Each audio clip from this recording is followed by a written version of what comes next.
স্নেহের 2025 সালের নতুন বছরের নবম শ্রেণীর ছাত্রছাত্রী বন্ধুরা, আশা করি তোমার সবাই ভালো আছো। আজ আমরা যে বিষয়টি নিয়ে আলোচনা করব, নবম শ্রেণীর ফার্স্ট সেমেটিভ অর্থাৎ প্রথম পর্যায়ক্রমিক মূল্যায়নের ইতিহাসের কোশ্চেন পেপার নিয়ে। দেখো সরাসরি স্ক্রিনে কিন্তু তোমরা 2025 সালের ইতিহাসের নমুনা প্রশ্নপত্রটা দেখতে পাচ্ছ। ফুল মার্কস তোমাদের রয়েছে 40 আর সময় তোমাদের রয়েছে 1 ঘন্টা 30 মিনিট। একে থেকে রয়েছে সঠিক উত্তরটি নির্বাচন করে লেখো। প্রতিটি প্রশ্নের মান 1 করে 1 × 10 = 10।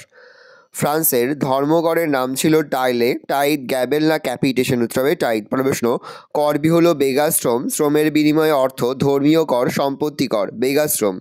বুর্জোয়া শব্দের উৎপত্তি হয়েছে সাকুলোর থেকে, বার্গার থেকে, তেইল থেকে, এই থেকে। উত্তর হবে বার্গার থেকে।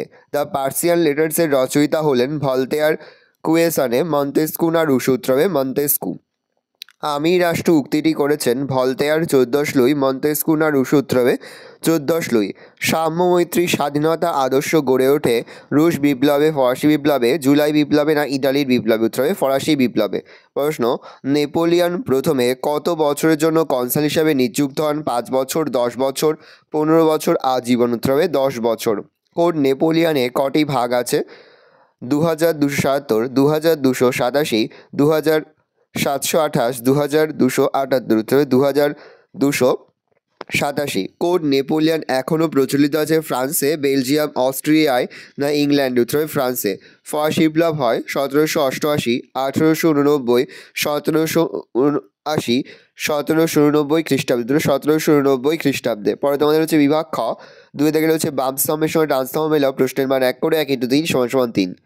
বাম স্তম্ভে রয়েছে দ্য পার্সিয়ান লেটার, মানুষ ও নাগরিক অধিকার ঘোষণা, লেত অন দ্য ক্যাসে। আর ডান স্তম্ভে রয়েছে পরোয়ানা মন্তেস্কু, ফরাসি সংবিধান সভা।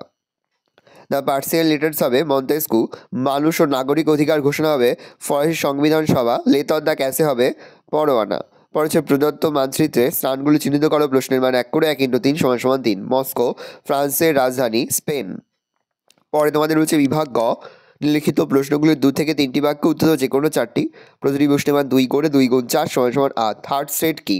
ফরাসি বিপ্লবের আগে শ্রেণীবিভক্ত ফরাসি সমাজ ব্যবস্থায় যে 3টি শ্রেণীর অস্তিত্ব ছিল তার মধ্যে অন্যতম ছিল থার্ড স্টেট বা তৃতীয় সম্প্রদায়। এই সম্প্রদায়ের অন্তর্ভুক্ত ছিল সব ধরনের রাজনৈতিক ও অর্থনৈতিক অধিকার থেকে বঞ্চিত ধনী বুর্জোয়া, মধ্যবিত্ত, দরিদ্র কৃষক ও শ্রমিক, সাকুলোত বা চালচুলোহীন ভবঘুরে প্রভৃতি। সন্ত্রাসের রাজত্ব বলতে কী বোঝো? বিপ্লবের কালে ফ্রান্সে একদা অভ্যন্তরীণ ক্ষেত্রে বিপ্লব হাইপেন বিরোধী শক্তি মাথাচাড়া দিতে থাকে এবং বৈদেশিক ক্ষেত্রে বিভিন্ন রাষ্ট্রের আক্রমণে ফ্রান্সের স্বাধীনতা লুপ্ত হওয়ার সম্ভাবনা দেখা দেয়। এই সংকটজনক পরিস্থিতিতে বিপ্লবী ফ্রান্সকে রক্ষার উদ্দেশ্যে দেশে এক জরুরি শাসন চালু করেন, যা সন্ত্রাসের রাজত্ব বা সন্ত্রাসের শাসন নামে পরিচিত। কোড নেপোলিয়ন কি? ফ্রান্সের শাসক নেপোলিয়ন দেশের বিভিন্ন প্রান্তে প্রচলিত আইনগুলির পার্থক্য দূর করে এবং পরস্পর বিরোধী আইনগুলির মধ্যে সামঞ্জস্য বিধান করে 1804 খ্রিস্টাব্দে দেশে এক নতুন আইন ব্যবস্থা চালু করেন। এটি কোড নেপোলিয়ন বা নেপোলিয়নের আইন সংহিতা নামে পরিচিত। কনফেডারেশন অব দ্য রাইন কি? এর প্রতিষ্ঠাতাকে? ফরাসি সম্রাট নেপোলিয়ন জার্মানির উটেনবার্গ, বেডেন, হেসবার্গ প্রভৃতি ছোট ছোট রাজ্য দখল করে এদের নিয়ে কনফেডারেশন বা রাষ্ট্র সমবায় গঠন করেন। এটি কনফেডারেশন অব দ্য রাইন নামে পরিচিত। এর প্রতিষ্ঠাতা হলেন ফরাসি সম্রাট নেপোলিয়ন। ট্রাফালগারের যুদ্ধ কবে কাদের মধ্যে হয়? 1805 খ্রিস্টাব্দে ট্রাফালগারের নৌযুদ্ধ সংঘটিত হয়। 2. ফ্রান্স ও ইংল্যান্ডের মধ্যে ট্রাফালগারের নৌযুদ্ধ সংঘটিত হয়। এই যুদ্ধে ইংরেজ নৌসেনাপতি নেলসন ফরাসি নৌসেনাপতি ভেনেলিউভকে শোচনীয়ভাবে পরাজিত করেন। পোড়ামাটির নীতি কি? ফরাসি সম্রাট নেপোলিয়ন 1812 খ্রিস্টাব্দে রাশিয়া আক্রমণ করলে রাশিয়ার সম্মুখ যুদ্ধ এড়িয়ে সাম্রাজ্যের অভ্যন্তরে ক্রমাগত পিছু হটতে থাকে। ফরাসি বাহিনী রাশিয়ার যাতে সমস্যায় পড়ে সেই উদ্দেশ্যে পিছু হটার সময় রুশ বাহিনী এদের রাস্তাঘাট ও সেতু ধ্বংস করে খাদ্যশস্য, শস্যক্ষেত্র, শহর, জনপদ প্রভৃতি আগুনে পুড়িয়ে পানীয় জলে বিষ মিশিয়ে দিয়ে যায়। রুশ বাহিনীর এই পদক্ষেপ পোড়ামাটি নীতি নামে পরিচিত। সহদিবসের রাজত্ব কি? 1815 খ্রিস্টাব্দের শুরুতে ফ্রান্সে গোলযোগের পরিস্থিতিতে নেপোলিয়ন এলবা দ্বীপের নির্বাসন থেকে পালিয়ে ফ্রান্সে ফিরে আসেন। সাধারণ মানুষ তাকে সাধারণ অভ্যর্থনা জানালে রাজা অষ্টাদশ লুই সিংহাসন ছেড়ে পালিয়ে যান। এরপর তিনি 20শে মার্চ থেকে 29শে জুন পর্যন্ত মোট 100 দিন রাজত্ব করেন। এই ঘটনা 100 দিবসের রাজত্ব নামে পরিচিত। পরে তোমাদের হচ্ছে বিভাগ ঘ, নিম্নলিখিত প্রশ্নগুলির 7 থেকে 8টি বাক্য উত্তর দাও যে কোনো দুটি। প্রতি প্রশ্নের মান 4 করে, 4 গুণ 2 = 8। ফরাসি বিপ্লবে দার্শনিকদের অবদান আলোচনা করো। 1789 খ্রিস্টাব্দে ফরাসি বিপ্লবের ক্ষেত্রে দার্শনিকদের ভূমিকা ছিল বিশেষ গুরুত্বপূর্ণ। অষ্টাদশ শতকের দ্বিতীয়ার্ধে ফ্রান্সে বুর্বো রাজাদের স্বৈরাচারী শাসনের ফলে সামাজিক, অর্থনৈতিক ও রাজনৈতিক ক্ষেত্রে যে অসন্তোষ তৈরি হয় তাকে কাজে লাগিয়ে ফরাসি দার্শনিকরা জনসাধারণের মনোজগতে পরিবর্তন বা বিপ্লব ঘটাতে সক্ষম হয়েছিলেন। ভলতেয়ার, মন্তেস্কু, রুশো, দিদেরো প্রমুখ দার্শনিকরা তাদের রচনার দ্বারা ফরাসি জনসাধারণকে নিজের অধিকার সম্বন্ধে সচেতন করে তোলেন। এর ফলে যে বৈপ্লবিক ভাবতরঙ্গের সৃষ্টি হয় তা 1789 খ্রিস্টাব্দে ফরাসি বিপ্লবকে সম্ভব করে তুলেছিল। দার্শনিকদের ভূমিকা। মন্তেস্কু। অষ্টাদশ শতাব্দীতে ফরাসি দার্শনিকদের মধ্যে মন্তেস্কু এবং তার বিখ্যাত গ্রন্থাদির মধ্যে অগ্রণী ভূমিকা গ্রহণ করেন মন্তেস্কু।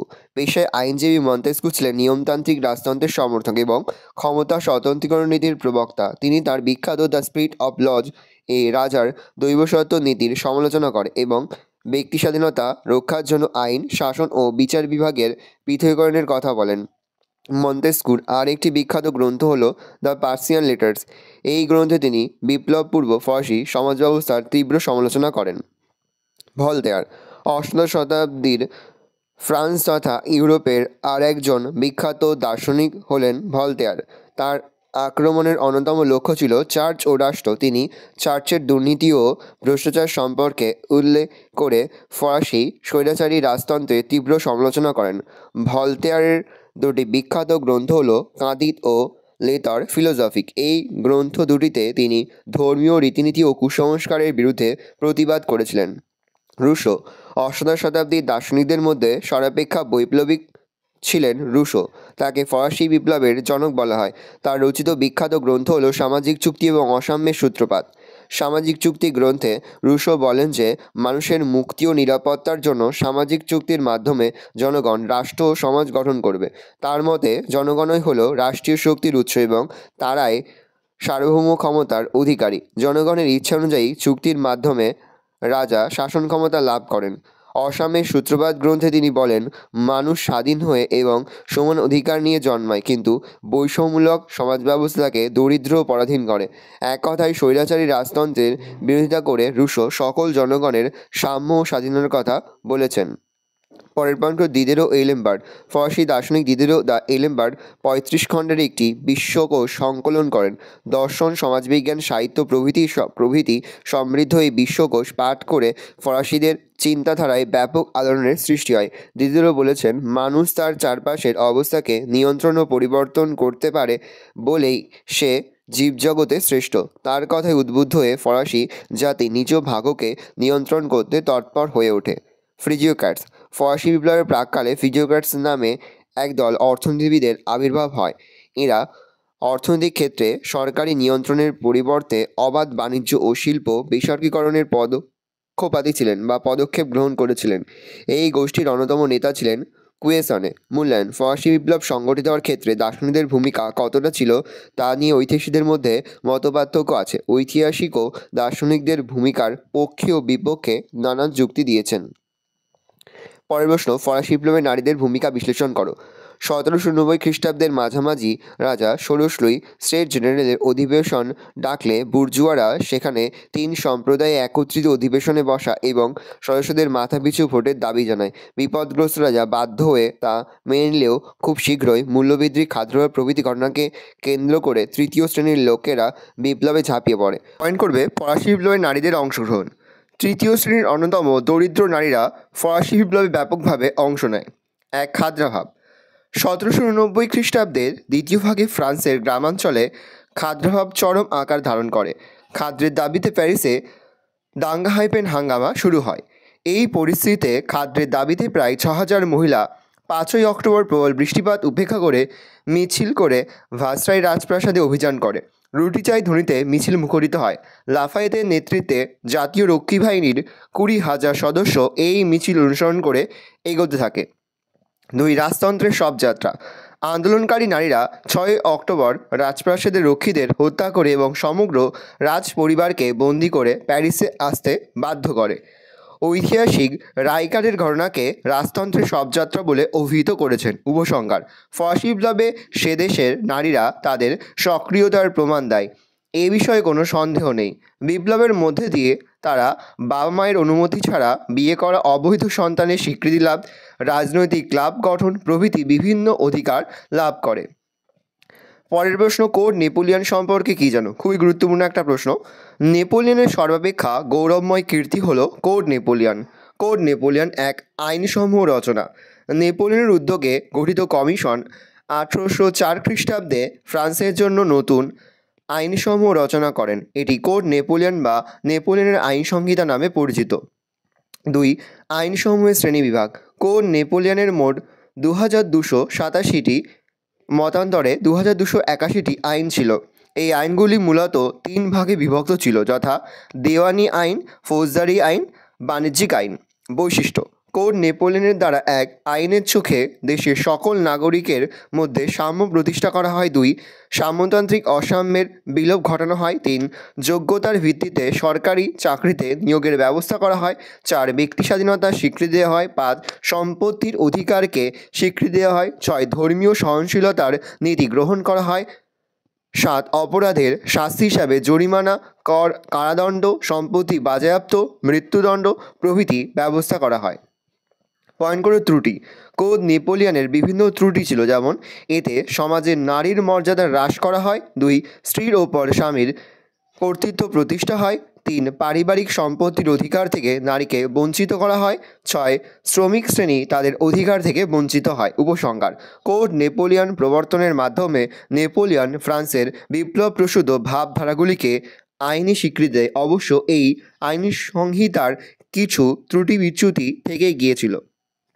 পরের প্রশ্ন, 5 দাগে রয়েছে নিম্নলিখিত প্রশ্নগুলির 15 থেকে 16টি বাক্যে উত্তরিত যে কোনো একটি প্রশ্নের মান 8। প্রথম, 1789 সালের ফরাসি বিপ্লবের রাজনৈতিক, অর্থনৈতিক ও সামাজিক কারণগুলি আলোচনা করো। খুবই গুরুত্বপূর্ণ একটা প্রশ্ন।